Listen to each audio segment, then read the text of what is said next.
All right, I think the point of this video might be how many times you just saw me from right over there walk from over there, back here, over there, back here, and starting over and stopping and taking all the time. I mean, that's a little bit of what my point is like, sometimes you see a finished product and obviously like it took like lots of practice and lots of takes and lots of tries and all those kinds of things. What I learned, I wish I probably like wrote down like a top 5 or a top 10. I didn't. I can't name this video now. My top 3 things that I learned from recording Monday through Friday, 5 days and 5 videos and all those kinds of things. Unless I make it up now. Let's make it up now. My top 5 things that I learned from recording 5 videos in 5 days last week, and how I can bring those things to the table. One thing that I learned, let's start with like in order. I'm gonna try to do my best to do this in order. Number 1 thing that I learned is consistency matters. The reason why that's my number 1, and I know that like off the top of my head, is because Friday I started from scratch, did nothing, or had nothing prepared, and came up with an idea and recorded that video like this, like I'm doing right now in front of the camera, and uploaded it and all that kind of stuff, and moved it and posted it on YouTube in like 35 minutes or so. That to me was incredible. That was just like super exciting to me, that my workflow and my process and just like the connection between like me, the human element, and my technology, the equipment, and like my all the way from like as small as part of like the SD card to the thing that I use to upload videos from like my SD card to my external hard drive to putting it on my new computer and all those kinds of things. The fact that that whole process is like narrowed down to just 35 minutes for like a 5, 6, or 7 minute video was like incredible. And from Monday to Friday, my workflow just got more effective and more efficient.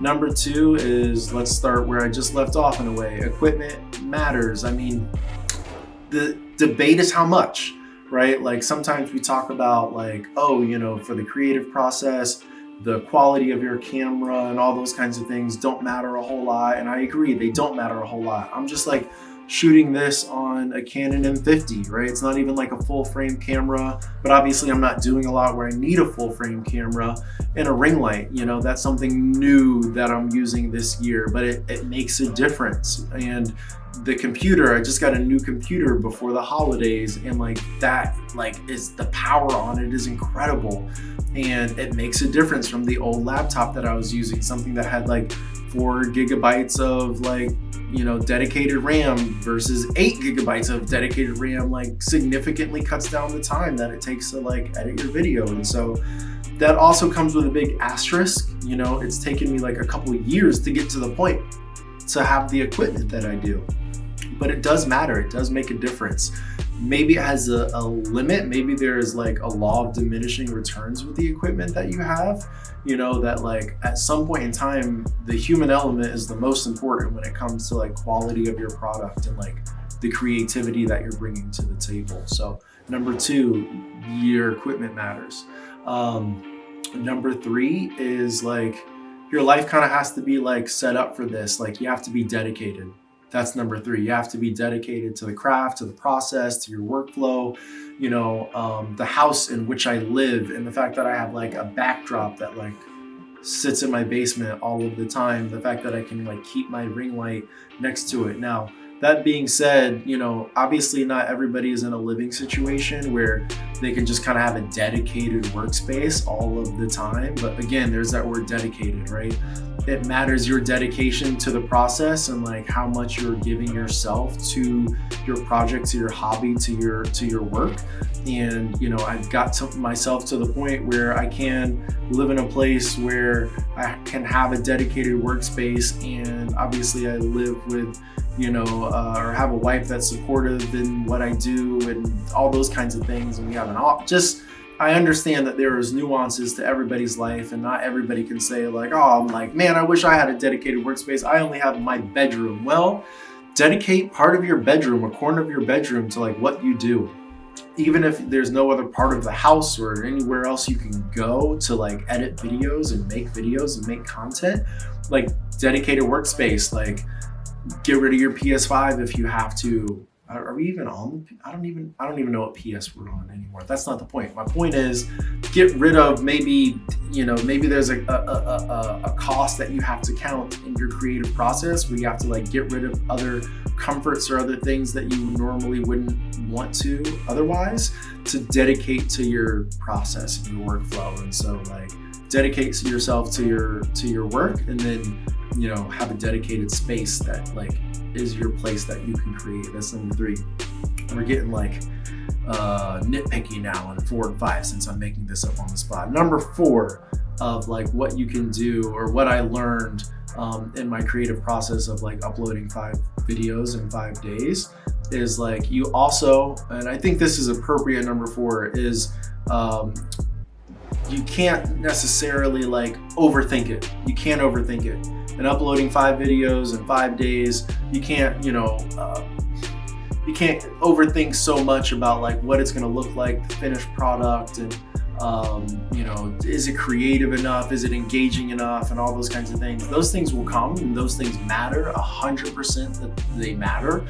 I'm not sure if a video that I uploaded that week got more than like 40 views or 40 or 50 views, but that's not the point.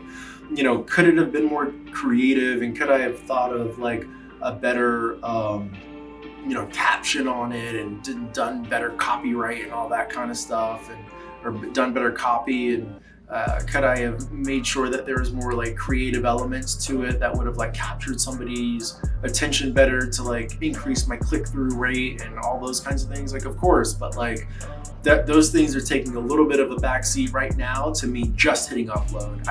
I've spent enough time already like worried about those other things, that the main thing that I need to be worried about right now as far as like creating and uploading is consistency. And for consistency, it's going to come at the cost of other things right now. But as of right now, I'm okay with that. Down the road, I'll be a little bit less okay with that, or maybe I'll move to like once a week videos, so that way I can give myself more time to create. But right now I'm enjoying an everyday process. And number 5, last but not least, 5 videos in 5 days is just have fun with it. Don't, again, overthink it, but like more than that is like actually have fun doing it. And on Friday it was super fun. After I uploaded the video, my wife and our roommate, like I was like, this is what we're doing, is we're gonna watch this video. They're like, hey guys, what show are we gonna watch? I was like, I don't know what we're watching or what you guys are doing, but like if it's around a TV or some device that we're gonna watch something on, we're watching this video. And we took like 5 or 6 minutes of it, and like, I don't know, just that process of being proud of it, having fun with it, like giving yourself the opportunity to not necessarily just pat yourself on the back, but like to enjoy what you're doing, and not necessarily be like scared of like, okay, what is it gonna look like? It's just for me, and I'm just gonna upload. I want to make sure that I do this. Like, you don't necessarily always have that luxury as a creative to just like keep it all to yourself. Like, part of the process is like mailing that thing. It is sending it out. And so enjoy that. Enjoy the sending it out. There's a palpable like anxiety that comes with that part of it, but you have to find something to enjoy it. And I found like a safe space to enjoy it, which was my living room, around my wife and my roommate, and we just watched it for 6 minutes, and I just was like, yeah, this is what it is. So that's what it was. That was 5 videos in 5 days, and now we're like on a whole new week. And so I'm thinking about everything that I'm going to share with you guys this week. But in the meantime, super fun uploading 5 videos in 5 days. I'm going to try to stick to it for as long as I can, I think. And so that's what I learned. 5 lessons for 5 videos in 5 days. And maybe my bonus big takeaway is my ready break. You know what I mean? Like, everybody has that thing where they're like, how do I come up with like an intro that's engaging and all those kinds of things? You're like, how do I close the video? What do I say? Do I hold the hand on the camera and all that? My thing, if this is your first video that you've seen this is gonna be fun. You ready? If you've seen it, you already know what's gonna happen. But we're gonna do the thing. You ready? Let's do the thing. Ready?